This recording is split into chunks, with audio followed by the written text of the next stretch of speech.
sobre el tema de salud ocupacional. ¿A quién estamos viendo acá? Es el malo de la película en la actualidad, ¿no? Es el coronavirus.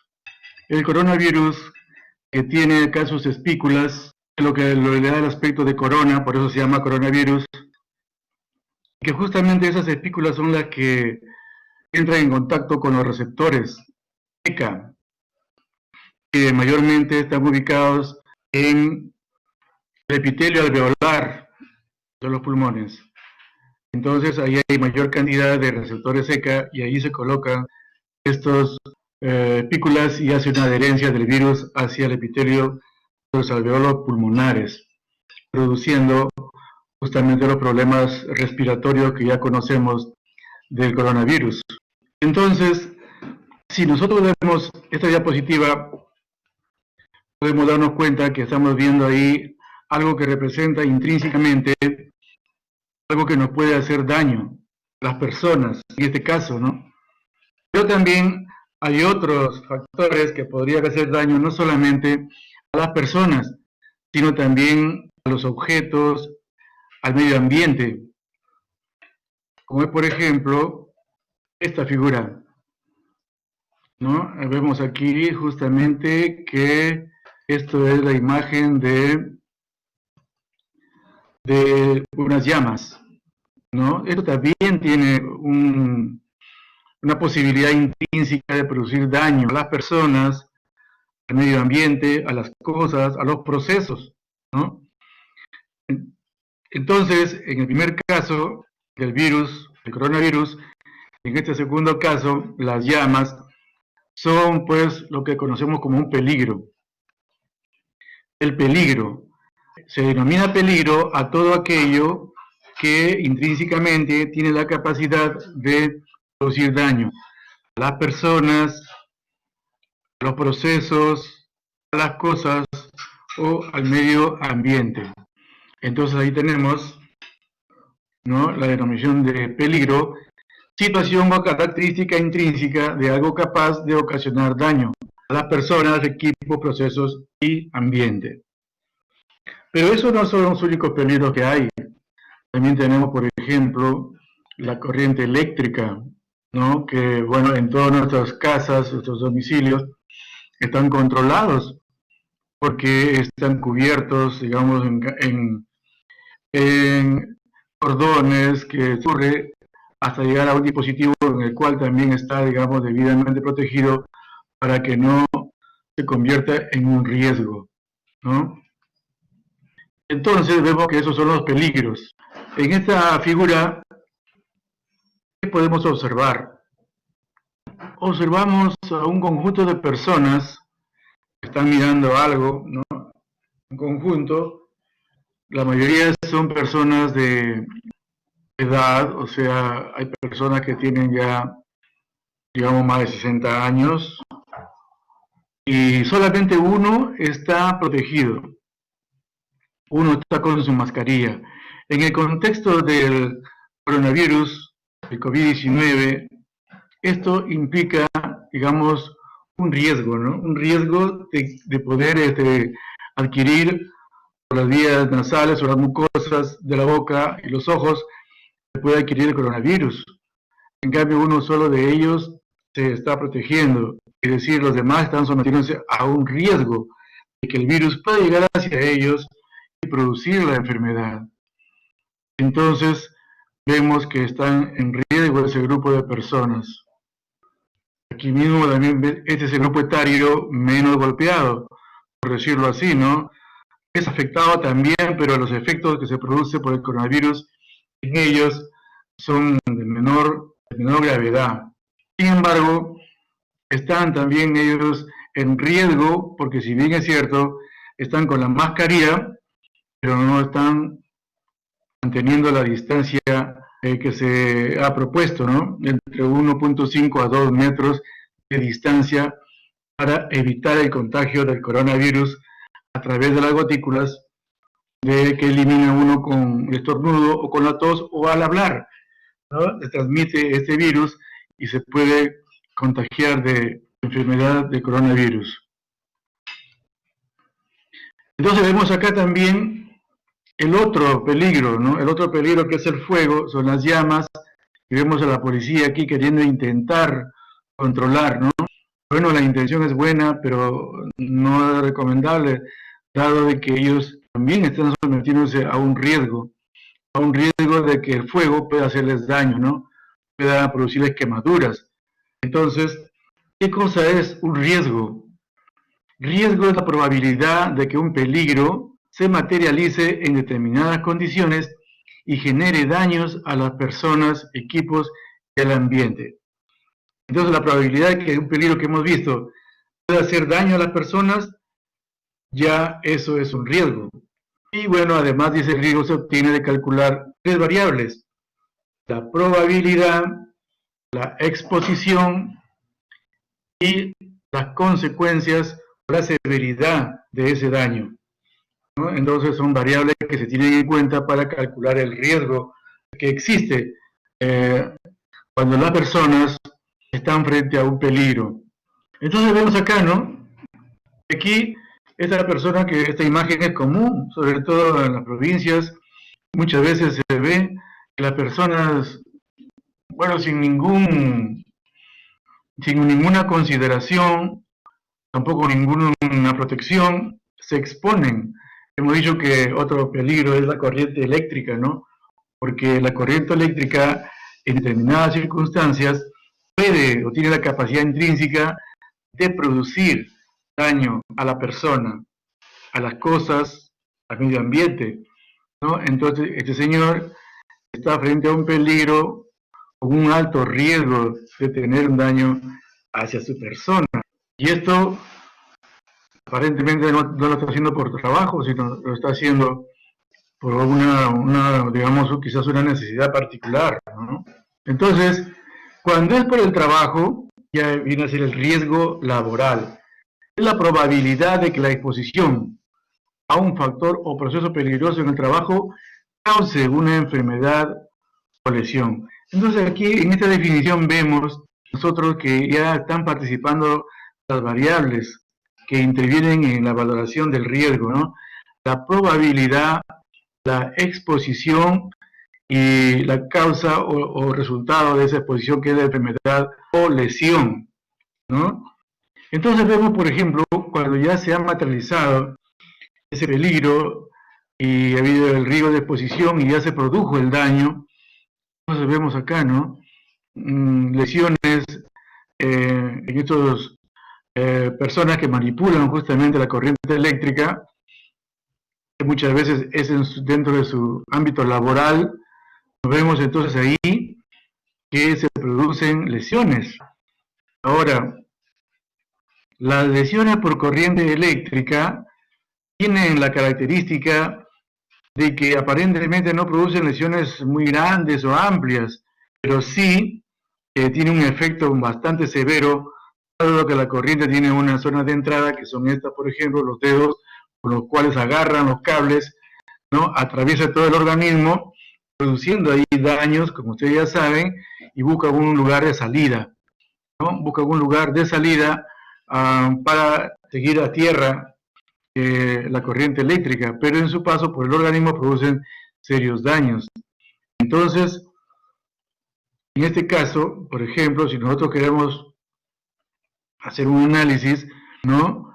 En lo que refiere la probabilidad de que se produzca este daño, es mucho más probable cuando esa persona no ha sido capacitada o no ha sido informada, no ha sido capacitada de los peligros, de los daños que pueden producir la corriente eléctrica, ¿no?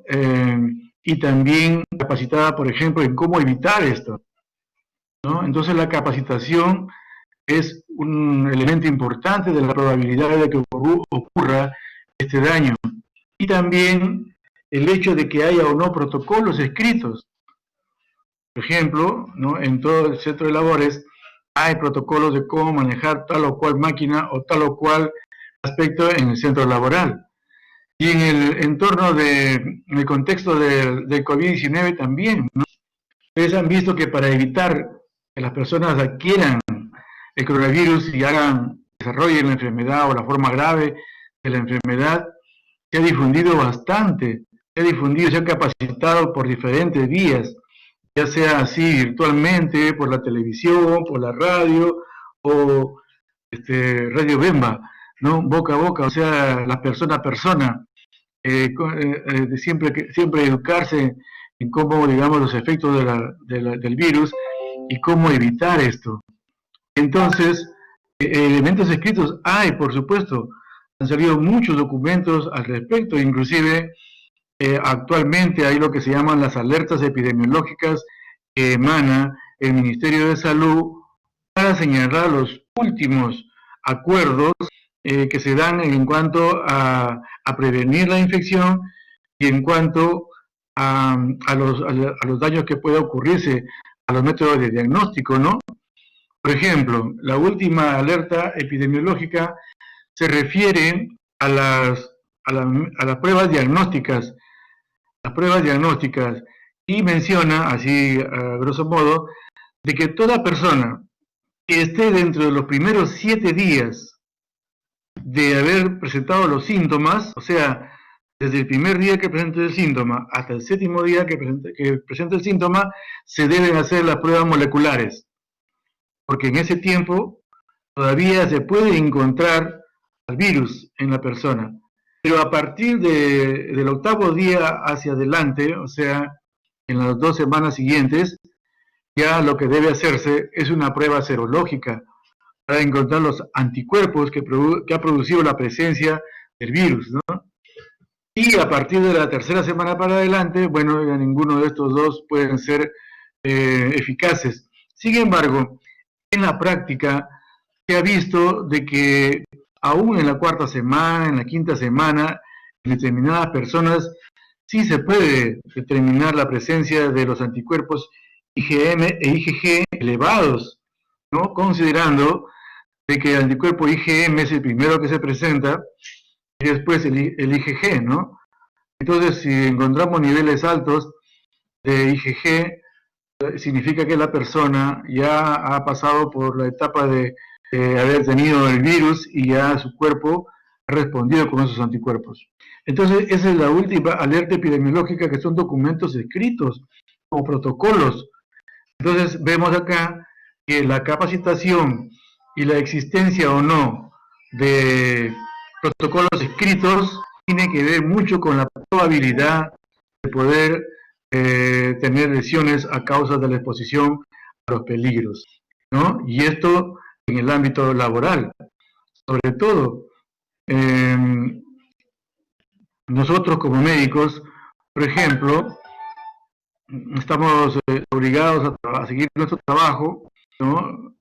Y ahí hay una alta exposición, ¿no? Estamos viendo la probabilidad, si bien es cierto, se ha educado, se ha capacitado y también se tienen protocolos escritos, pero entonces vemos ya la parte de la exposición. La exposición tiene que ver también con 2 variables, ¿no?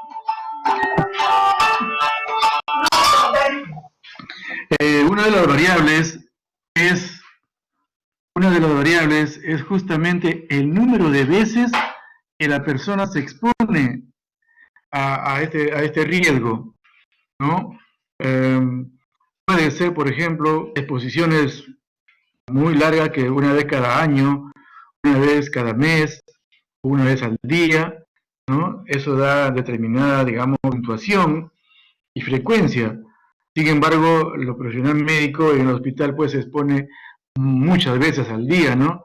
Entonces, en cuanto a la exposición, es una exposición bastante alta.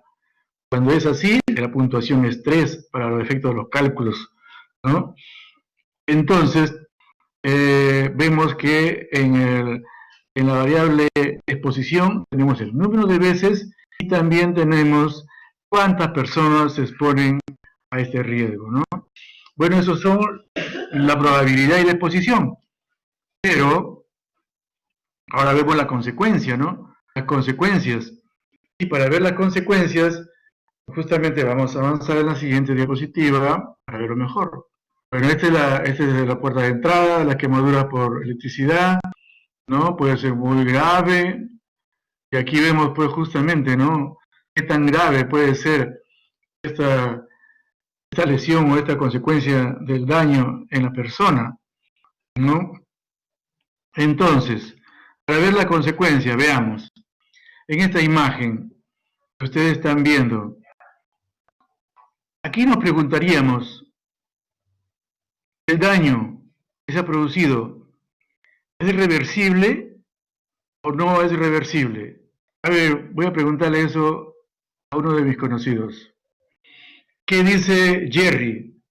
Jerry Rivera.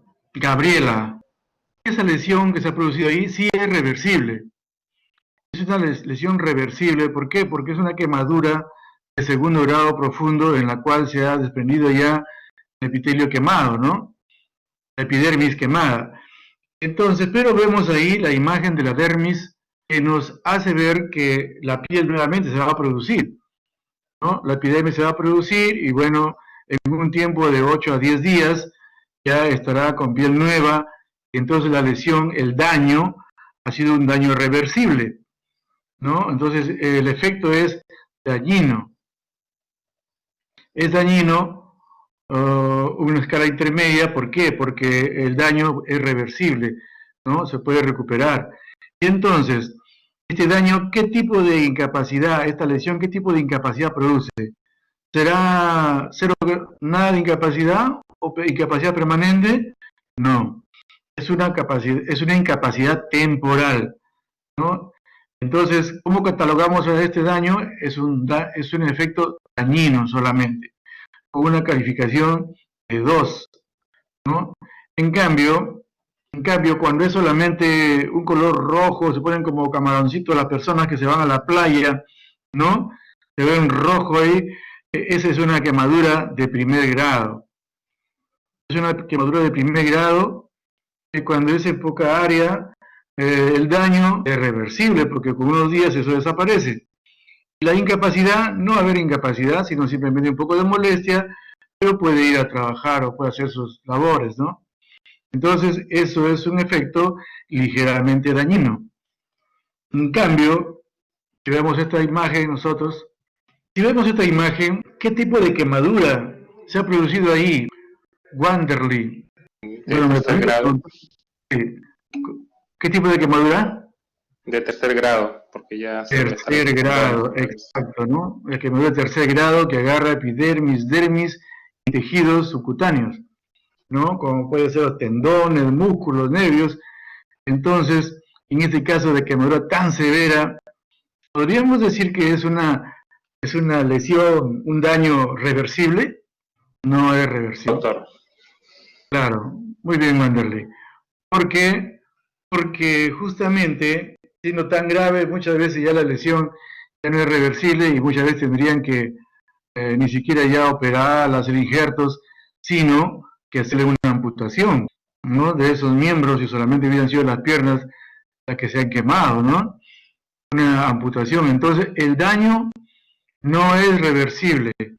La incapacidad es temporal o es permanente. La incapacidad es permanente, ¿no? Entonces, vemos pues que ahí en este el daño es extremo, o sea, la consecuencia es extremadamente dañina y por lo tanto tiene un valor de 3, ¿no? Entonces vemos como la consecuencia, de acuerdo a si el daño es reversible o no y a la incapacidad que pueda producir, se puede catalogar en 1, 2 y 3. Ya. Entonces vemos acá a este caballero, este tiene aproximadamente una edad pues, de 35, 40 años de repente, pertenece a los grupos etarios que en esta oportunidad de la pandemia no, no ha sufrido mucho. Ustedes saben que de los 30.000 personas que han fallecido, los que han fallecido mayoritariamente, miles de personas, son los que están de la edad de 60 hasta 80 para arriba, ¿no? Pero los menores de 60 han llegado nada más como hasta 500, 600, y donde después de los 60 sube increíblemente la curva y se produce prácticamente casi toda la mortalidad que ha tenido que tiene todavía el coronavirus, ¿no?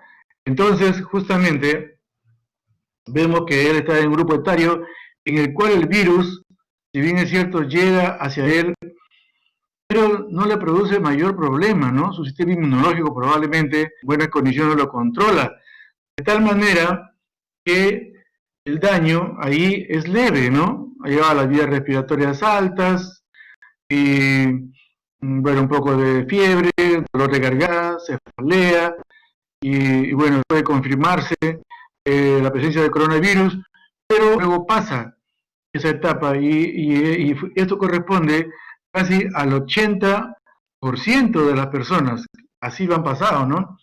Se decía que 30%, después 40%, y ahora alguien quiere opinar de que es más del 50% de que han sido o son asintomáticas, ¿no? Que ellos tienen el virus pero nunca lo sintieron y entonces seguían diseminando el virus en las personas, ¿no?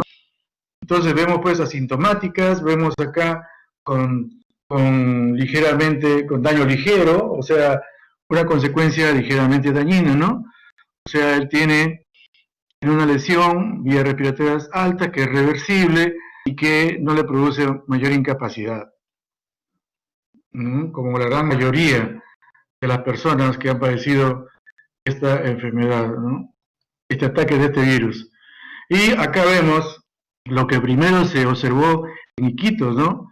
En Iquitos fue donde recién pudimos observar que, digamos, faltaba el oxígeno, ¿no? Conversaba ayer con un colega de Iquitos, que bueno, él tiene 62 años, pero está confinado porque tiene otras patologías que lo hacen pertenecer al grupo vulnerable.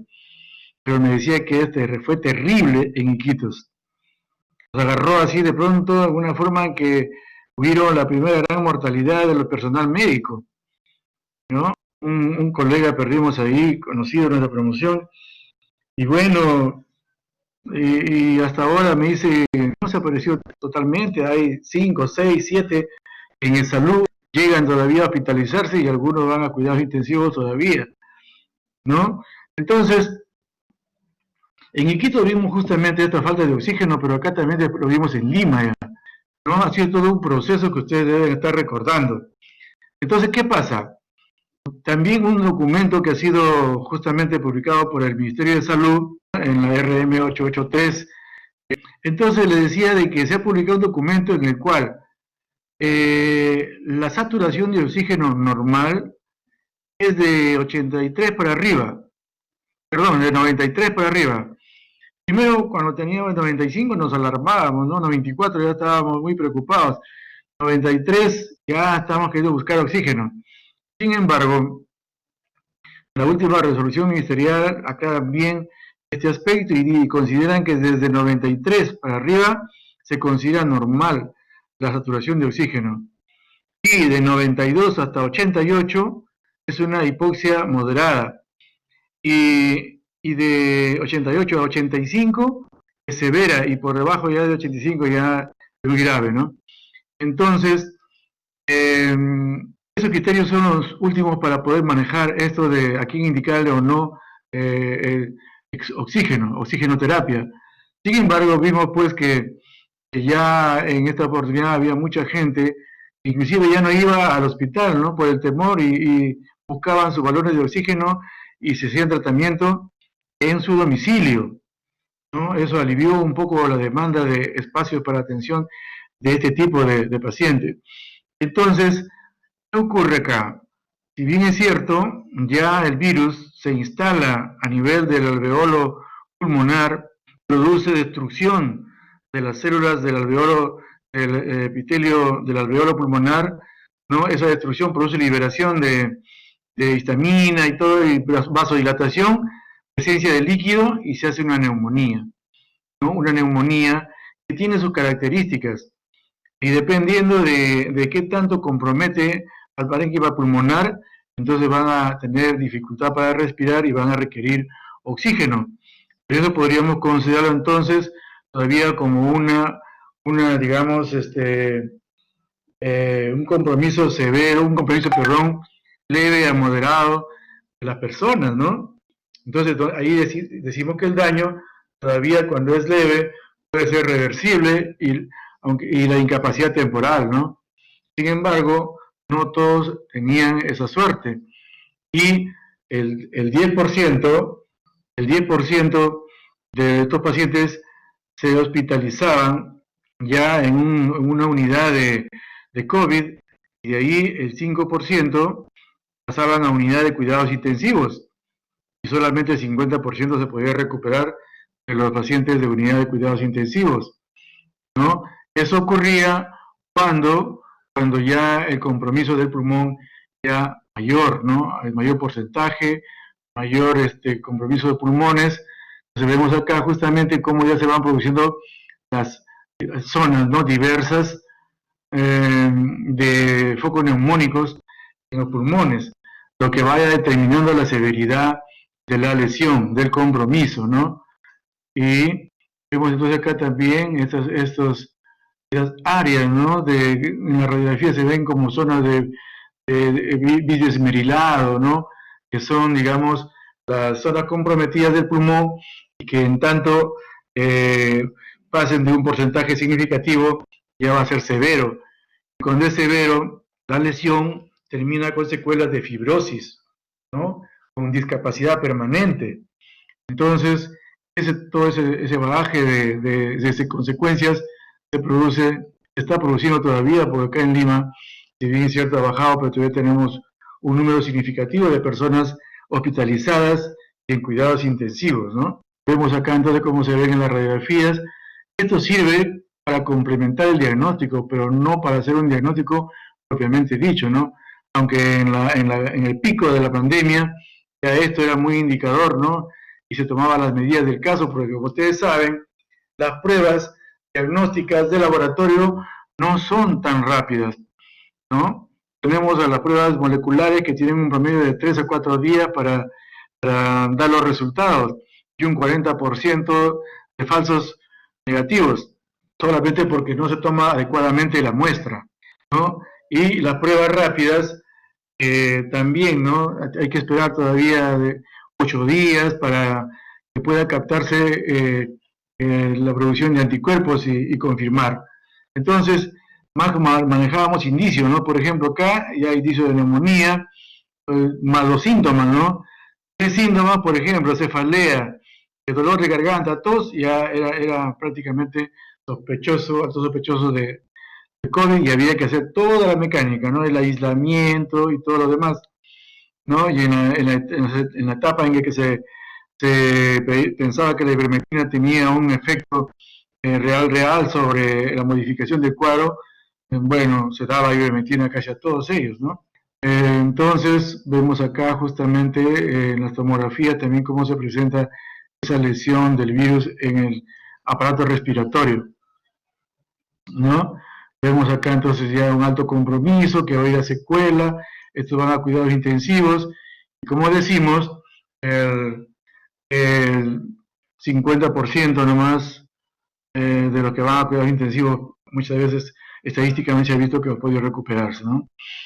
Entonces, ¿qué vemos acá? Vemos ya, en el caso de la pandemia, ¿no?, pacientes graves, con alto compromiso del aparato respiratorio, de la oxigenación, y que llegaban pues en las últimas y tenían que ser rápidamente atendidos, ¿no? Entonces, vemos acá que hay trabajadores de la salud, como nosotros, todos ahí trabajando en equipo para ayudar a este tipo de pacientes, ¿no? Entonces, aquí vemos también otro aspecto, la exposición, como decíamos, ¿no? Una alta exposición del personal de salud justamente al virus, ¿no? Aquí ya podemos darnos cuenta de qué ocurre, cómo que se protegen ellos, ¿no? Y si es correcto esa forma de protección o no, ¿no? Entonces acá vemos también al personal que ya está en la unidad de cuidados intensivos, donde están los pacientes que están en máquina, ¿no?, para respiración asistida, prueba mecánica. Vemos también ya aquí todas las partes del organismo que pueden ser afectados por el coronavirus, ¿no? Entonces vemos que lo primero que se afecta son las vías aéreas superiores, ¿no? De tal manera que en la pared posterior de la faringe en la pared posterior de las fosas nasales, introduciendo adecuadamente el hisopo, ¿no? Por debajo del cornete inferior y pegado al piso, en forma recta, puede llegar a la pared posterior y ahí encontrar partes al virus y poder confirmarlo con la prueba molecular. Pero el inconveniente es de que no todos están capacitados para hacer ese tipo de obtención de las muestras, de ahí el alto índice 40% de falsos negativos, ¿no? Porque todos volteaban la cabeza y subían por la parte superior de la fosa nasal, y llegaban a la zona cribosa donde no había virus, pues, ¿no? Muchas veces también se ha dado el caso de que han podido lesionar ahí la zona cribosa y bueno, tener problemas. Entonces, vemos luego que afecta a la parte respiratoria, a los pulmones, ¿no? Pero no solamente los pulmones, también al sistema nervioso central. Se ha descrito de que hay personas que después de un cuadro de COVID moderado, inclusive sin haber estado hospitalizado, y más lo que han estado hospitalizados, tienen cuadros aparentes similares o parecidos a los cuadros psicóticos o esquizofrénicos, ¿no? Esos cambios que se producen por alteraciones de coagulación intravascular en el cerebro. También hay casos de accidente cerebrovascular, o sea, de enfermedad vasculocerebral, o sea, hemiplejías, en personas, ¿no? Que, bueno, ya no han evolucionado bien. Y también a nivel del hígado y del aparato digestivo. El aparato digestivo, hemos visto bastantes casos de personal, de trabajadores de las empresas, en determinada área, por ejemplo, en una empresa textil, en la zona de tejeduría, apareció un par de trabajadores con deposiciones líquidas, y los demás no, a pesar que comían en el mismo lugar, el mismo comedor. No, entonces, ¿qué pasa? Los pusimos de todas maneras en aislamiento, luego aparecieron otros, y entonces en esa zona, por ejemplo, el virus producía un problema digestivo más que nada, que se caracterizaba por deposiciones líquidas, no muy frecuentes, 3, 4 por día, en algunos duraba 3 días, en otros duraba 8 días y en otros duraba hasta 15 días, ¿no? Pero que en sí no producía un cuadro de deshidratación. Sin embargo, buenos tratamientos de líquidos también y un dolor leve en la zona abdominal, ¿no? Entonces, para ver que este virus no solamente se ubica en el aparato respiratorio, sino en diferentes partes del cuerpo en donde haya receptores ECA, ¿no? El dolor abdominal que señalaban estos trabajadores. Entonces, hemos visto pues que ante la probabilidad, la exposición y los daños que produce en este caso este virus, ¿no? Está atacando ahora a todos los trabajadores de las diferentes empresas pequeñas, grandes y medianas, privadas y estatales, ¿no? Hospitales inclusive, en los cuales nosotros nos vemos inmersos, produce realmente mucho daño, ¿no? Entonces vemos que hay que protegerse. Lo visto ya ahí al personal cómo está protegido, ¿no? Y esos son los EPPs, el equipo de protección personal, que comprenden todos aquellos dispositivos, accesorios y vestimentas de diversos diseños que emplea el trabajador para protegerse contra posibles lesiones, ¿no? Entonces, en el caso de los médicos y personal de salud, ¿cómo era la protección? Inclusive sobre eso también el ministerio dio pautas, ¿no? De acuerdo a que si los trabajadores eran catalogados como con exposición baja, con exposición media, con exposición alta o con exposición extremadamente alta, ¿no? Entonces, por ejemplo, un trabajador de exposición baja, un administrativo, por ejemplo, el gerente de una empresa, ahí no entra así nomás cualquier persona. Él, si hubiera necesidad que entre alguien, lo puede mantener a 3 metros de distancia, ¿no?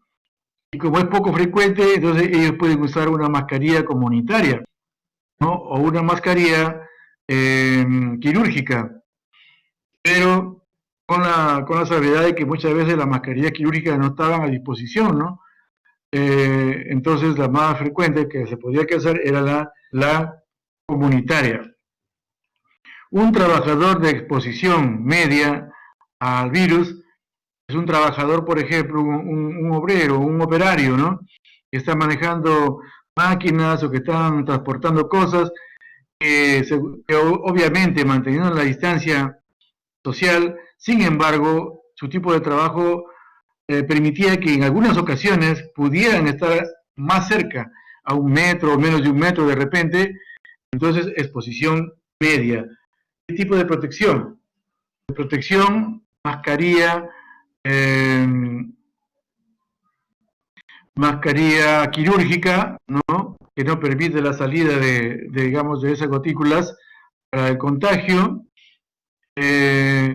su uniforme de trabajo, ¿no? Que requería después cambiarse y todo el protocolo que tienen las empresas, ¿no? Y los trabajadores de exposición alta son ya el personal médico propiamente dicho. Aquel personal que está trabajando en un centro hospitalario, por ejemplo, ¿no?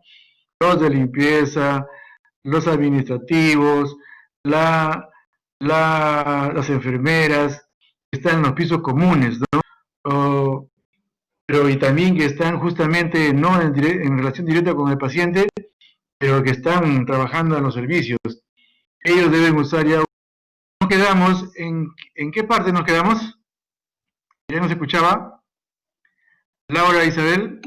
Sí, 2 diapositivas, doctor, sino que la plataforma está mal y está votando a todos los participantes. Tenemos que reingresar y de repente está haciendo que no se escuche bien el audio. Ya. Bueno, decíamos entonces que este trabajador, por ejemplo, que no está en contacto directo, pero sí tiene un ámbito hospitalario, es un trabajador de exposición alta, ¿no? Porque está en un hospital, usa todos sus equipos de protección personal. Decíamos también que el equipo de protección personal es lo último que se usa, ¿no? Primero, se debe intentar erradicar al peligro, al riesgo, ¿no? Pero si no se puede, encerrarlo en algo, si no se puede, disminuir la exposición del trabajador, si no se puede, ya recién se utilizarían los equipos de protección personal, ¿no? Y aquí vemos entonces que decía el personal de riesgo alto, aquel que transporta a las personas que están enfermas con el COVID, ¿no?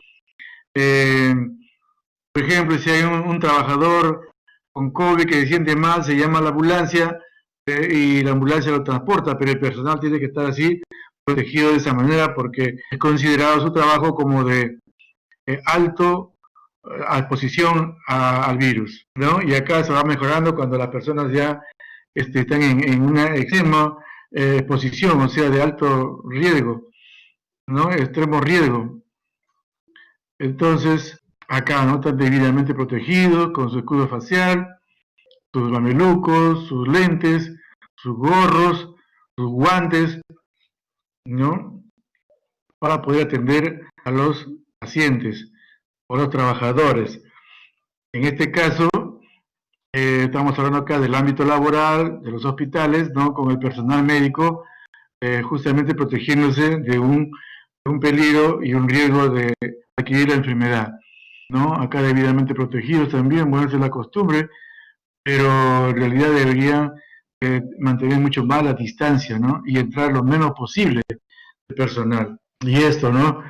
¿Cuántas veces en los hospitales los anestesiólogos han tenido que atender a gestantes con COVID, ¿no? Y tenían sus protocolos debidos ellos ya para la persona, no entraban si no le hacían todas las pruebas y era catalogada ahí sí o no como COVID positivo para poder hacer el trabajo, la intervención quirúrgica, y aún más en las zonas de parto. Y esto es importante, ¿no? Que siempre se acostumbran a usar el protector facial. ¿Por qué? Porque se ha visto en el internado que animadamente todos los internos, su primer parto, y bueno, aparece ya la dilatación completa, todos están esperando ahí, y de pronto se rompe la bolsa amniótica y sale todo el líquido y cae a la cara de la persona que está ahí, ¿no? Entonces, los obstetrices, los internos, los ginecólogos, deben tener muy en cuenta que en la atención de los partos, sobre todo ahora que muchas veces no puede saberse si la persona está con COVID, hay que protegerse muy bien con ropa impermeable, con protectores faciales completos, ¿no? A fin de que no haya ninguna posibilidad de contacto con el virus. Pero como no solamente es el ámbito hospitalario en el cual haya alta exposición, sino también vemos acá, ¿no? Los bomberos, estos trabajadores tan importantes que por su profesión tienen que justamente estar exponiéndose cada vez más frecuente al fuego, ¿no? A las llamas, al riesgo de quemarse, ¿no? Entonces ellos también están bien protegidos, como ustedes ven, ¿no? Inclusive protegen su vía aérea del calor, del humo, todo lo que puede haber ahí, ¿no? Con respiradores, con protector facial, casco, ropa de asbesto y todas sus medidas que tienen para protegerse. Ese es el EPP, el equipo de protección personal. Bien, aparte de todo el EPP, también ya hablar de COVID, las medidas más importantes, ¿no?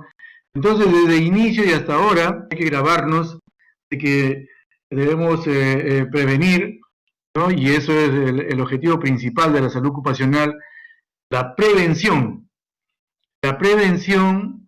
de que los trabajadores no tengan accidentes de trabajo ni enfermedades laborales, ¿no? Entonces, prevenir que se puedan quemar, no solamente por cuidar de la salud de ellos, sino también de la salud de la empresa, en el sentido de que deben mantener su fuerza laboral para mantener su competitividad como empresa en el mercado, ¿no? Y poder tener recursos para así mejorar las condiciones de vida de sus trabajadores, ¿no? Eso es muy, muy importante. Entonces, protectores para los que trabajan en energía eléctrica, para el fogonazo que se produce muchas veces ahí. Y esta es la forma como un trabajador que tiene que subir a la altura, ¿no? Para hacer trabajos eléctricos, debe ir bien protegido, ¿no? Con su casco, sus lentes, sus guantes, su línea de vida, que le sirve para no caer al vacío, ¿no? Y zapatos especiales, y no como nuestro amigo que estaba subido en el poste, ¿no? Sin ninguna medida de protección. Entonces, esto es lo que corresponde al equipo de protección personal. Bueno, hemos visto algunos riesgos, hemos visto las llamas, el fuego, la energía eléctrica, la parte biológica. Entonces, hay varias clases de riesgos ocupacionales. Tenemos riesgos físicos, químicos, biológicos, ergonómicos y psicosociales, ¿no? Nosotros como personal de salud estamos más expuestos a los riesgos biológicos, a los riesgos psicosociales, a los riesgos ergonómicos, a los riesgos químicos y también a los riesgos físicos, a todos los riesgos, ¿no? Riesgo biológico, como comentaba temprano con el grupo, tenemos por ejemplo el más clásico, ¿no? El bacilo de Koch, que si bien es cierto es tan antiguo, ¿no? 300 a 400 años antes de Hipócrates, ¿no? Ya él después describió signos compatibles con la tuberculosis, como el término de tísico, ¿no? Algunos síntomas que se caracterizaban la tuberculosis. Y sin embargo, ahora en el 2021, en plena pandemia, ¿no? Con el control de todos los chips, los teléfonos inteligentes y todo, la tuberculosis sigue siendo un problema de salud bastante serio. Somos todavía el segundo país en prevalencia e incidencia de tuberculosis. Y como le decía a mis alumnos, ¿no? Más del 50%, es el 63% aproximadamente, de todas las tuberculosis en el Perú están en Lima y Callao. Y el 87% de las formas más resistentes están en Lima y Callao, ¿no? Concentrados ahí. Y en Lima y en el Callao, obviamente, hay zonas que se consideran como bolsones de tuberculosis, ¿no? En el Callao tenemos Ventanilla y Callao Cercado. En Lima tenemos el Agustino, tenemos San Juan de Lurigancho, Chosica y Huaycán. Son los bolsones de tuberculosis en los cuales el Ministerio pues está abocado a tratar de controlar. Pero como es una enfermedad muy ligada a los problemas socioeconómicos, bueno, es muy difícil todavía de poder hacer un control total de esta enfermedad y viene todavía causando estragos en los trabajadores de la salud, ¿no? En los hospitales hay todavía contagiados de tuberculosis. Entonces, es algo con el cual tenemos que tener cuidado nosotros, ¿no? Y ahora el virus que está atacando a todos, ¿no? Y psicosocial, obvio, pues, ¿no? Tener que enfrentarse a un riesgo de esta magnitud en nuestro trabajo, realmente te produce, pues, ansiedad, estrés, ¿no? Y toda vez que no hay los elementos de protección personal. Recuerdo que en algún momento en el hospital se decía, no vamos a ir a trabajar porque no nos dan equipo de protección personal. ¿No? Los jefes querían que se atienda a la paciente, pero el profesional quiere su equipo de protección personal y que le cambien cada semana, por lo menos, ¿no? Entonces, esa falta, esa ausencia de los equipos de protección personal produjo todo esta serie de productos de problemas emocionales, ¿no? Psicosociales. Y bueno, aparte de la pandemia, cuando llegan los heridos de bala y los amigos lo traen ya moribundo y quiere que salga caminando inmediatamente, y si no quieren romper todas las cosas, atacar a las personas en los consultorios, problemas con la vigilancia, es decir, el trabajo nuestro es un trabajo bastante tenso, ¿no? El trabajo con personas y bueno, en estas circunstancias, entonces hay que prepararse, hay que aprender a manejar justamente las relaciones personales y a manejar estos problemas psicosociales. Ergonómicos, ya les decía, ¿no? a algunos de mi grupo, los ergonómicos. Aquí en emergencia, las personas altas, cuando tienen que suturar, por ejemplo, tienen que agacharse casi en un ángulo de 90 grados, ¿no? Porque son bastante altos y la camilla es bastante baja. Entonces, incómodos ahí suturando toda la mañana y después ya grandes dolores en la región lumbar. Y si esto persiste por mucho tiempo, ya bueno, pueden tener también otras molestias mayores, ¿no? Y así, los físicos en sala de operaciones en verano, cuando se ha malogrado el aire acondicionado o cuando la operación requiere que no haya el aire acondicionado, entonces un calor tremendo ahí y hay que permanecer 2 horas, 3 horas, ¿no? Entonces hay muchos riesgos ocupacionales de los trabajadores de salud.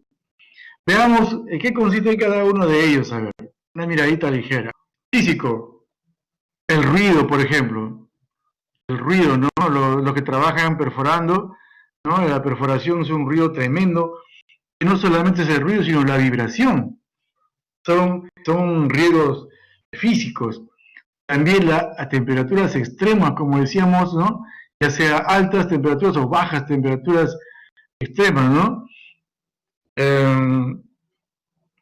Por ejemplo, el Cerro de Pascua, 4.800 metros sobre el nivel del mar. Ahí cuando fuimos a trabajar allá, en el seguro, bueno, lo bueno es que pagaban pues bien y pagaban también un 80% del sueldo por zona de menor desarrollo y si eres jefe te pagaban un 70% por función directiva, es decir, la economía estaba bien. El frío es tremendo, puedes dormir 3 horas, comer 50%, pero como trabajas 15 días, cuando vas a trabajar allá, bajas de peso. Cuando regresas acá, subes de peso. Y así, ¿no? En la parte de la sierra se trabaja siempre 15 por 15, porque los climas son muy hostiles. No permiten a veces estar mucho tiempo ahí. Aparte que la altura te hace subir la hemoglobina. Cuando estuve yo allá en 9 años que estuve trabajando, subía 17 de hemoglobina. Ahora creo que tengo 15, pero bueno. 17 de hemoglobina. Un colega que era de Ica y que trabajaba ya mucho tiempo ahí, llegó a 23 de hemoglobina. Y cuando llegaba así un poco medio desorientado a la emergencia, ya sabíamos que le había subido un poco mal la hemoglobina. había que bajarle rápidamente haciendo sangría, ¿no? Por un lado se le sacaba sangre y por otro lado entraba cloruro de sodio para tratar de diluir la sangre y, bueno, paliar un poco el problema, ¿no? O sea, todos esos problemitas que también hay en las alturas. Físicos también es la iluminación, ¿no? Cuando hay baja iluminación, después de tus ojos no puedes trabajar. Las radiaciones ionizantes, en rayos X, por ejemplo, acá sí hay que tener mucho cuidado cuando se llevan los pacientes a tomar su radiografía, ¿no? Hay que protegerse bien. Las radiaciones infrarrojas y ultravioletas también son riesgos físicos. Tenemos los riesgos químicos, ¿no? La soda cáustica, por ejemplo. El ejemplo de riesgo químico es el humo, ¿no? El humo cuando hay, por ejemplo, un incendio, ¿no? El humo es lo primero que asfixia a las personas. También los diluyentes, los disolventes, ¿no? Diferentes problemas o sustancias químicas que pueden causar daños a la salud de los trabajadores. También tenemos acá biológicos, ¿no? Los parásitos, las bacterias, los cocos, los diplococos, los bacilos, todos estos son riesgo biológico para el personal que trabaja en salud, por ejemplo. De igual manera, tenemos los riesgos ergonómicos. Ahora que veo muchas veces a los internos, ¿no? Inclusive los residentes, están hablando, están haciendo cosas, están con su cuello volteado y aprisionando el teléfono y hablando, ¿no? Esa posición les trae problemas en la región cervical. Sin embargo, así lo hacen, ¿no? Deben ya dejar de hacer esas prácticas. Por otro lado, también las posiciones que uno adopta, ¿no? Debe tratar de conservarse en lo posible. El levantamiento de peso, por ejemplo, no se debe levantar más de 15 kilos una persona, ¿no? Y cuando hay ya más de 20, tiene que ser compartido con otra persona para levantar el peso. Y esto ocurría, por ejemplo, en sala de operaciones. Se miraban las operaciones y teníamos que levantarlo entre los dos médicos al paciente. ¿No? Una vez ahí en San José, ya en la noche, levantando a una persona obesa, te ves ahí, se desgarró el músculo orbital en el brazo derecho. 15 días de enyesado ahí para inmovilidad, para solucionar el problema. A partir de eso, ya consiguieron unas especies de camillas con rodillos, y se le pone a un lado al paciente, se pone debajo y corre. Ya no hay que levantarlo en peso, ¿no? Entonces hay muchos riesgos a veces en los trabajos que uno los ve y no trata de cambiarlos o de corregirlos. Y así. Entonces, también el hecho de estar mucho tiempo en la computadora, ¿no? El movimiento repetitivo. Y acá el psicosocial, sobrecarga de trabajo, actos internos, ¿no? Que preparen el tema para la exposición de tal tema. Todas las historias deben estar debidamente evolucionadas y llenadas, todo listo los pacientes. A las 8 en punto comienza la visita. Y encima es una serie de preguntas que tendría que haber estado estudiando toda la noche. Entonces así terminan otros internos, así como este que está agarrado de la cabeza acá, ¿no? Sobrecarga de trabajo. Y bueno, les cuento, en el hospital hubo un problema, pues, que originó ciertos enfrentamientos, en el sentido, obviamente, de opiniones, ¿no? En el sentido de que, bueno, habíamos un grupo de docentes ahí, de médicos asistentes, que decíamos que el interno debe irse a descansar después de la guardia, ¿no? Y que particularmente algunos de nosotros sí le decíamos, bueno, todo esto de guardia, ya a las 10, 11 de la mañana, cuando ya sus ojos se cerraban solitos, vete a descansar 2 horas y regresas. Y regresaba muy bien, lavaditos, peinaditos, con ganas de volver a trabajar en 2 horas rapidito, descansaban. Pero algunos colegas no querían que descansen. Entonces, ¿qué pasa? El interno ya no daba más y estaba ahí en la camilla o en el mueble, agotado.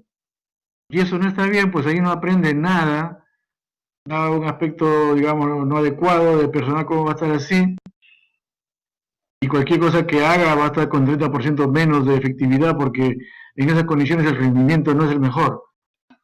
Entonces, con ese sustento, muchos colegas dieron su tercer y ahora en el Hospital San José ya se les da descanso por guardia, ¿no? Quizás pueden estar una hora ahí viendo alguna cosita, pero luego se tienen que ir a descansar. Entonces así regresan con mayor ánimo a trabajar, nadie lo ve por ahí sufriendo, descansando en cualquier sitio, y ellos se sienten bien, aprenden mejor. El resultado es que el paciente va a ser atendido mucho mejor también, ¿no? Entonces, todo eso en la parte psicosocial de los trabajadores. Entonces, ya hemos dado una mirada así panorámica a todo lo que son los peligros, riesgos, las consecuencias de cuando esos riesgos se materializan y producen daño a las personas, los diferentes grupos de riesgos de trabajo, ¿no? Y bueno, comentar pues que a partir del 2011 se promulgó una ley, la Ley de Seguridad y Salud en el Trabajo. ¿Por qué? Porque justamente se firmó el Tratado del Pacífico en el cual Estados Unidos se había como mercado para los productos de Perú. Pero Estados Unidos es muy exigente, pues, ¿no? Entonces, por ejemplo, textiles, muy bien, tú me vas a proveer todas estas telas, todo eso para Estados Unidos, pero requiero tal cantidad de producción. Y vas a poder cumplir, porque si no cumples te voy a denunciar y te vas a quebrar tu empresa. Sí, sí, vas a cumplir, ya muy bien. Para demostrar eso, preséntame todo el sistema de gestión de la seguridad y salud del trabajo, de todos tus trabajadores, ¿no? De la empresa. Entonces, nadie estaba preparado para eso. Y salió la ley de la seguridad y salud en el trabajo en el que se aplicaba a toda empresa, privada o estatal, grande o pequeña, microempresa, todo, hasta la empresa que es de URL, ¿no? O sea, la que es de empresa unitaria de responsabilidad limitada. Todos. Entonces ahí recién se dinamizó estos cuidados que hay que tener con los trabajadores, ¿no? Y obviamente hubo más demanda de profesionales de la salud ocupacional, ¿no? Antes, hasta hace 2 años, con un diplomado de 6 meses, podías ejercer como médico ocupacional. Ahora se requiere, a partir de enero del año pasado, de 2019, se requiere ya una maestría mínimo de 2 años, una especialidad de 3 años en la universidad, ¿no? Entonces, para ejercer como médico ocupacional. El médico ocupacional, que tiene todo un conjunto de requisitos, debe ejercer todo un sistema de gestión de seguridad y salud en el trabajo. Tiene como 10 o 12 ítems que hacer, ¿no? Pero quizás lo más importante es que su reto es en el determinado trabajo en el cual vaya, vea los peligros, identifique los riesgos y calcule qué tanto es ese riesgo, ¿no? ¿Es un riesgo trivial, moderado? ¿Es peligroso? ¿No? Entonces, ¿cómo es que el gerente le va a pedir? Doctor, quiero que usted me haga la matriz del IPRC, o sea, identificación de peligros, evaluación de riesgos y las medidas de control. Entonces hay que calcular el riesgo. Hay diferentes formas de calcular el riesgo, ¿no? Ergonómicos y todo. Bueno, pero básicamente aquí vamos a dar una miradita. ¿Cómo se calcula el riesgo? Hemos estado ya mencionando esto, ¿no? De que, de acuerdo a la resolución ministerial 050, se obtiene de la siguiente ecuación. R es igual a P más E multiplicado por S, donde R es el riesgo, P es la probabilidad, E es la exposición y S es la severidad o consecuencia de la enfermedad o lesión. Entonces, ¿cómo se calcula la probabilidad? Ya lo veníamos diciendo, ¿no? Tiene en cuenta dos variables también, la capacitación y la existencia de procedimientos debidamente escritos, ¿no? Esto se debe a que es más común que se accidente un trabajador no capacitado que uno debidamente capacitado o instruido. O es más fácil que ocurra un accidente cuando no existen procedimientos, protocolos escritos y visibles y aceptados que cuando los hay, ¿no? Entonces, ahí vemos los componentes de la probabilidad y se decía también que las probabilidades tienen puntuaciones, ¿no? Por ejemplo, en lo que es la capacitación, cuando en una empresa el personal es entrenado, conoce el peligro y lo previene, entonces tiene una calificación 1. Cuando el personal está parcialmente entrenado, conoce el peligro pero no toma acciones de control, tiene una puntuación de 2. Cuando el personal no está entrenado, no conoce el peligro y no le importa nada, no toma acciones de control, una puntuación de 3, en lo que respecta a la capacitación. Y el otro aspecto es el índice de procedimientos existentes.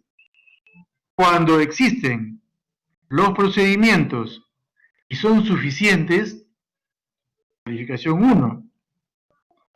Cuando existen algunos, o sea, parcialmente, y no son satisfactorios y suficientes, puntuación de 2. Cuando no existen, puntuación de 3, ¿no? Entonces, esto es lo que corresponde a la probabilidad. Y la exposición, decíamos que se calculaba teniendo en cuenta la frecuencia de exposición y el índice de personas expuestas, ¿no?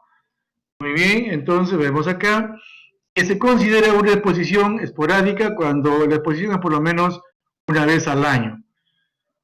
Eventual la exposición cuando al menos es una vez al mes.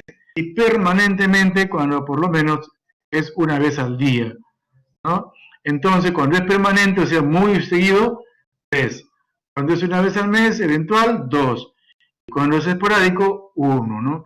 Y con respecto a la cantidad de personas expuestas, tenemos que cuando es de 1 a 3 personas, se califica 1. Cuando hay más personas expuestas, de 4 a 12, el indicador es 2. Y cuando es más de 12, la valoración es 3, ¿no? Eso es lo que respecta a la exposición. Entonces, y ahora, decíamos que la ecuación decía, ¿no? R es igual a P más E. O sea, la probabilidad más la exposición. Todo esto multiplicado por la severidad o consecuencia del daño, ¿no? Entonces aquí vemos que es ligeramente dañino, con calificación de 1, cuando la lesión es tan leve que solamente hay molestia, comodidad y no hay una incapacidad. O sea, puede seguir con sus actividades. La consecuencia es dañina cuando hay una lesión o un daño a la salud de forma reversible, ¿no? Que se puede revertir, se puede volver a cicatrizar, y que esa lesión no produce solamente una incapacidad temporal, ¿no? Y el daño es extremadamente dañino, con calificación de 3, cuando el daño a la salud es irreversible y la lesión produce una incapacidad de tipo permanente, ¿no? O sea, es un daño extremadamente dañino, es extremo, ¿no? El daño. Entonces, así clasificados, vemos pues que cuando se reemplazan los números y se llega a un valor, vemos que si es un valor de 4, significa un riesgo trivial. No se necesita adoptar ninguna acción. Cuando el riesgo es tolerable, cuando la calificación es de 5 a 8, bueno, no se necesita mejorar la acción preventiva, sin embargo, pueden considerarse soluciones que sean más económicas en el costo-beneficio, ¿no?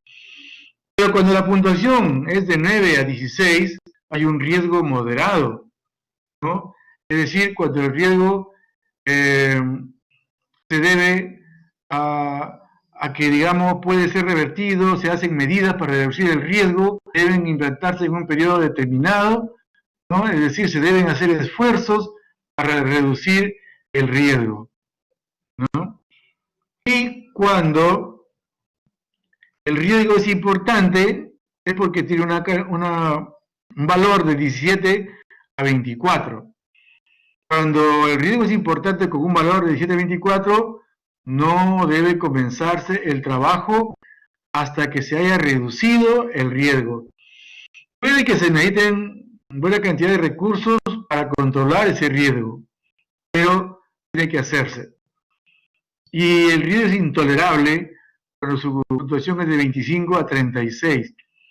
No se debe comenzar ni continuar el trabajo hasta que se reduzca el riesgo. Si no es posible reducir el riesgo, incluso con recursos en gran cantidad, debe prohibirse el trabajo y no someterse al trabajador a ese riesgo intolerable, ¿no? Todo esto se obtiene entonces del cálculo de esa ecuación. Vamos a ver un ejemplo, ¿no? Vamos a ver un ejemplo. Aquí tenemos, por ejemplo, el peligro son la presencia de, digamos, de líquidos inflamables como la gasolina, ¿no? Y el que se use en una empresa como combustible del grupo electrógeno, ¿no? Entonces, es una empresa que tiene un depósito de combustibles porque utilizan este combustible para el grupo electrógeno. Vamos a tener dos empresas similares, ¿no? Entonces, en el caso 1, existe un procedimiento escrito sobre cómo almacenar y manipular correctamente los tanques de combustible. En el caso 2, se consideró innecesario tener un procedimiento escrito para almacenar y manipular correctamente el combustible, ¿no? Acá cuando todo tiene que ir va a ser 1, ¿no? Y acá cuando se consideró innecesario tener un procedimiento escrito y correctamente el combustible, tiene 3, ¿no? O sea, de acuerdo a lo que hemos estado viendo, ¿no? Acá no hay nada. En lo que respecta aquí en la empresa 1, todo el personal ha recibido capacitación sobre uso de extintores y manejo seguro de líquidos inflamables. También acá, ¿no? 1. Acá el personal solo ha recibido capacitación sobre uso de extintores, o sea, parcialmente, 2 puedo poner, ¿no? Acá, el combustible solo se usa cuando se va el fluido eléctrico, lo cual ocurre una vez al año. O sea, exposición es, digamos, una exposición ligera, o sea, una vez al año nada más. Y aquí, exposición se usa también una vez al año, o sea, igual. Hay 4 personas encargadas de esta tarea, ¿no? Una calificación de 2, entonces, porque es más de 3. Acá hay 4 personas, igual. Si produciese un incendio, los daños serían extremadamente dañinos, y aquí extremadamente dañinos, o sea, calificación es para ambos, ¿no? Muy bien, entonces, acá viene como la interpretación, tanto en la exposición como la probabilidad y los daños, ¿no? Que ya hemos conversado. Entonces veamos cómo se calcula. Acá, se reemplazan los valores en la fórmula, ¿no? Aquí se reemplazó, por ejemplo, la probabilidad es de 2. ¿Por qué? Porque tanto en la capacitación como en los procedimientos escritos, en el caso 1 estaban ahí presentes, eran capacitados, entonces era 1, 1, 1 más 1, 2, ¿no? 2 en cuanto a la probabilidad. En cambio, en otro caso, ¿qué vemos? En probabilidad vemos que los dos han tenido una calificación de 3, o sea, no había capacitación, no había nada, entonces tiene acá 6 de probabilidad. En cambio, en el caso 1, la exposición tiene 3, ¿no? ¿Por qué? ¿Por qué tiene 3? Porque si bien es cierto, se exponen una sola vez, sin embargo la cantidad de personas es más de 3, o sea 4, ¿no? Entonces tenemos 2 y 1, 3. Y acá también 3. En cuanto a los daños, en el caso 1 son extremadamente dañinos 3, y en el caso 2 también son extremadamente dañinos 3. Muy bien. Entonces, acá tenemos que 2 más 3 es 5 por 3, 15. El valor total del riesgo es 15. Acá tenemos 6 más 3 es 9, multiplicado por 3 igual a 27. O sea, en el caso 1 tiene un riesgo de 15 y en el caso 2 un riesgo de 27. Entonces, eso hemos visto que tiene que catalogarse el riesgo de acuerdo a valores, ¿no? Entonces, esta es una matriz que se llama el hiper C. El hiper viene a ser identificación de peligros, evaluación de riesgos y control. Entonces, acá está, ¿no?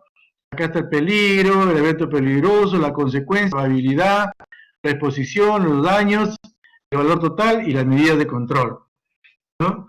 Entonces, el IPER para el caso 1, que tiene 15, va a ser de nivel, el nivel de riesgo es mediano, es moderado, perdón, es moderado, ¿no?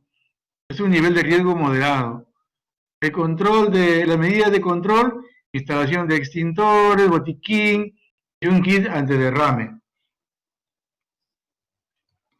En el caso 2, ¿no? Hemos visto entonces que ya el valor total es de 27. El nivel de riesgo es importante, ¿no?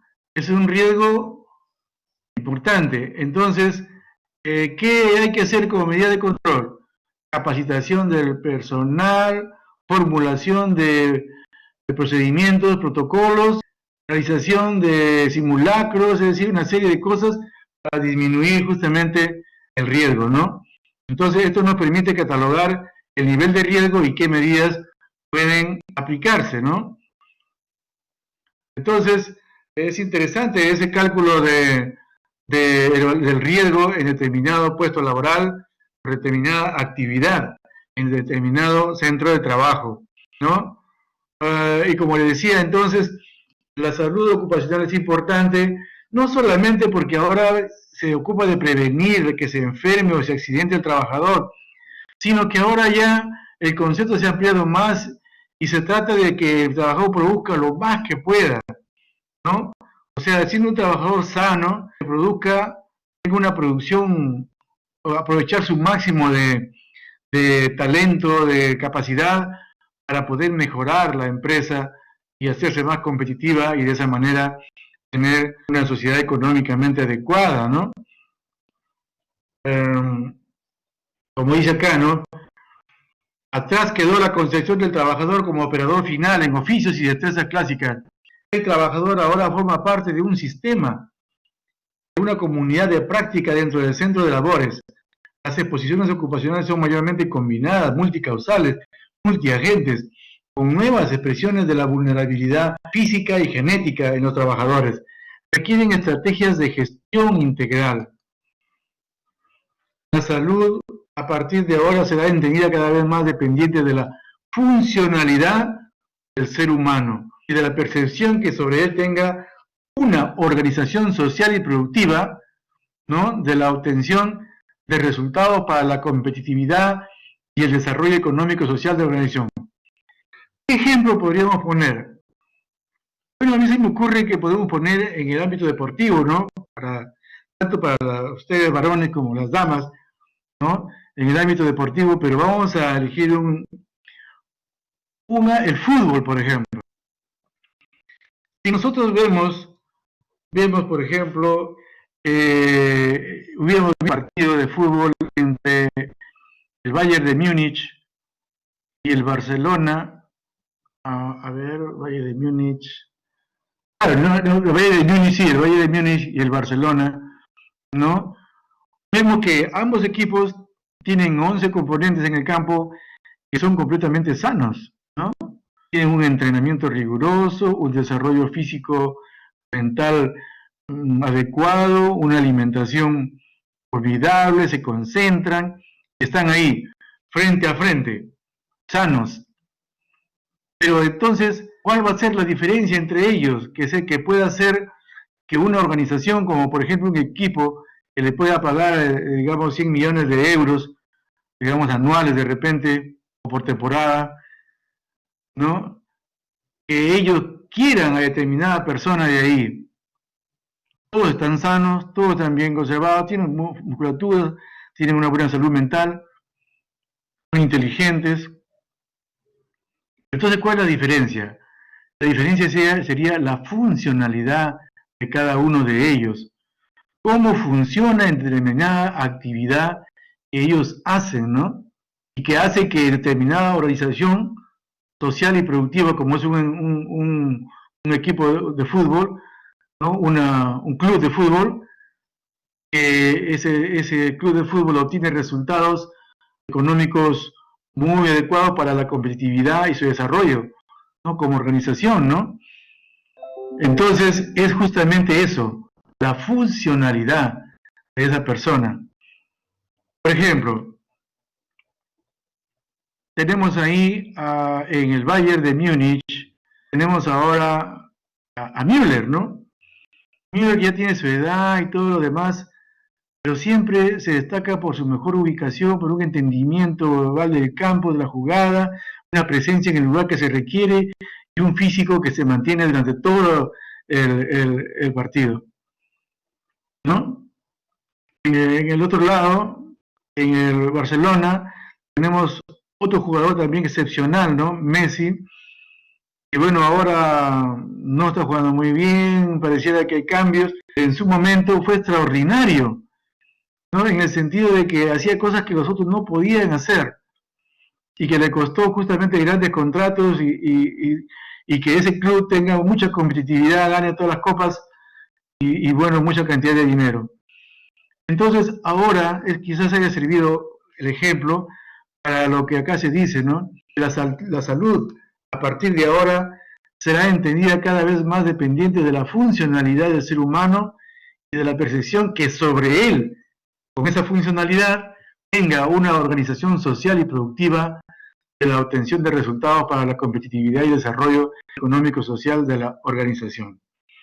La salud ocupacional de todas maneras tiene esa misión, ¿no? Esa misión de que las personas no solamente ya eviten la enfermedad y el accidente, sino que logren su mayor desarrollo de sus talentos, cualidades en un funcionamiento ideal, que sirva justamente para los fines de las empresas, de la competitividad, de la mejoría de la sociedad, ¿no? Y una mejor calidad de vida, como país inclusive. Entonces, eso es importante, la predicción que se debe concebir ahora con respecto a la salud ocupacional. Bueno, y como decíamos, ¿no? Sería una ley, la 29873, Ley de Seguridad y Salud en el Trabajo. Nos quedan unos 10 minutos para terminar. Vamos a hacer una revisión así rápida, ¿no? Sobre la ley en principio. El objeto de la ley es eso, lo que estamos diciendo. Promover la cultura de prevención de riesgos laborales en el país, ¿no? Para ello cuenta con el deber de prevención tanto del empleador, sea el dueño o gerente, cuenta también con la fiscalización del Estado y la participación de los trabajadores. O sea, ahí hay un triángulo, ¿no? La salud ocupacional tiene que ver con la participación del empleador, del Estado como controlador y dando las pautas, y el trabajador mismo, ¿no? De tal manera que conforman sus comités de seguridad y salud en el trabajo en las empresas que tengan más de 20 trabajadores, y los que tienen menos de 20 solamente un supervisor de seguridad y salud en el trabajo. El ámbito, ya hemos dicho, se aplica en todo nivel, en todo tipo de empresa unitaria, de 20 trabajadores, de 50, microempresas, pequeñas, grandes empresas, nacionales, particulares, estatales, etc. ¿No? Eso es su aplicación. Las Fuerzas Armadas, todo. ¿Y qué es en realidad el sistema de gestión de la seguridad y salud en el trabajo? Es todo un sistema. Y así, a grosso modo, les vamos a decir, tiene los siguientes objetivos. Primero, determinar la política y objetivos en materia de seguridad y salud en el trabajo y publicarlo en un lugar visible para que cuando entre un equipo de personas lo pueda ver. Justo mañana hay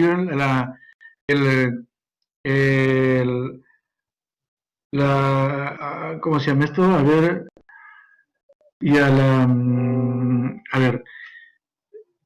la parte regional del Callao, que tiene que ver con los trabajadores y la salud ocupacional y ambiental, va a enviar un documento que le va a hacer una visita para sensibilizar a la empresa Texfina. Una empresa que tiene 800 trabajadores, pero que por la pandemia se ha reducido a 300 trabajadores, ¿no? Pero bueno, entonces van a ir a sensibilizar y probablemente revisen estas cosas, ¿no? Porque se van a hacer presentes, van a ver y luego hacer alianzas estratégicas para los siguientes meses en que de repente se produzca la segunda ola, ¿no?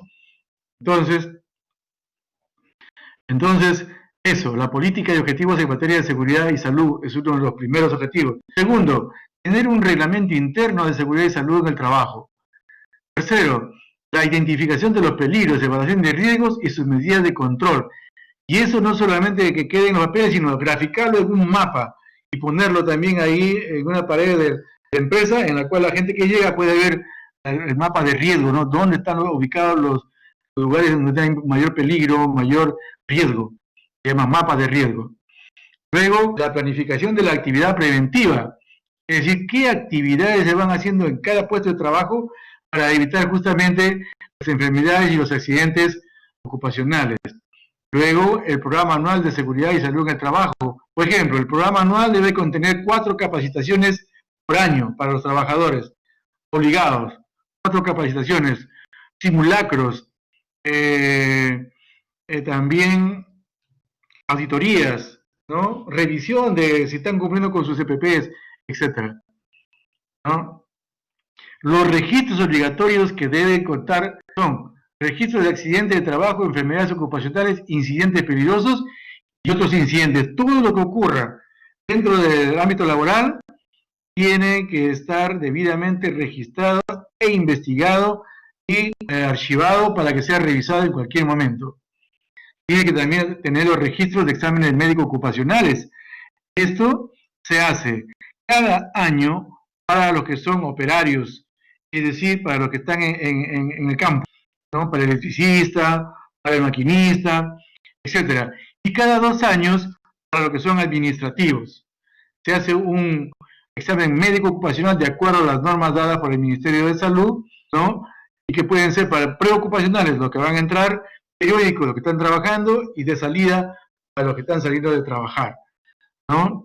Y que incluye protocolos de acuerdo a la actividad. Por ejemplo, si es un conductor de maquinaria pesada, debe tener un excelente estado de salud de la parte auditiva, hay que hacerle su audiometría, su examen físico, de la parte visual, ¿no? O sea, su medida de vista, someterle a los 8 exámenes de la visión, campimetría, encandilamiento, recuperación de encandilamiento, visión profunda, visión de colores y todo, ¿no? Entonces, esos son los exámenes médicos ocupacionales. Asimismo, el registro del monitoreo de agentes físicos. Por ejemplo, si es una fábrica que se dedica a la elaboración de baterías, vemos cuando ellos manejan el plomo de las placas para hacer las baterías nuevas, entonces todo esto libera plomo, y en el ambiente puede haber un nivel, digamos, no permisible de plomo. Entonces tiene que haber un registro de ese agente físico, químico, ¿no? Haber medido cuánto de plomo hay en el ambiente y así, llevar el registro de monitoreo de agentes físicos, químicos, biológicos. El registro de inspecciones internas, como ya decíamos, el registro de estadísticas, el registro de equipos de seguridad o emergencia presentes en el centro de trabajo, inducciones, auditorías, lo que les decía, respecto a los exámenes médicos ocupacionales, ¿no? Pueden ser periódicos o de salida, ¿no? El empleador está obligado a hacer estos exámenes y el costo corre por empresa. Ningún trabajador puede costear sus exámenes médicos ocupacionales, ¿no? Entonces acá está lo que se refiere a los protocolos del examen médico ocupacional, ¿no? Todo esto tiene que estar dentro del contexto de lo que se llama la vigilancia de la salud de los trabajadores.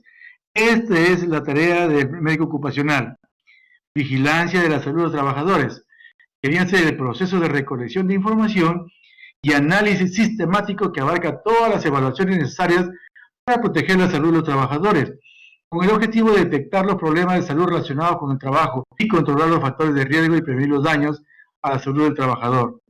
Debe ser realizada por el médico ocupacional bajo la responsabilidad del empleador y de acuerdo a la normatividad vigente del Ministerio de Trabajo y Promoción del Empleo. Muy bien, estimados alumnos, gracias por su atención, por su paciencia. Si tienen alguna pregunta, alguna inquietud, por favor pueden hacerla. Si no, voy a entender de que se ha entendido la clase y nuevamente les agradezco por su atención. Hasta otra oportunidad.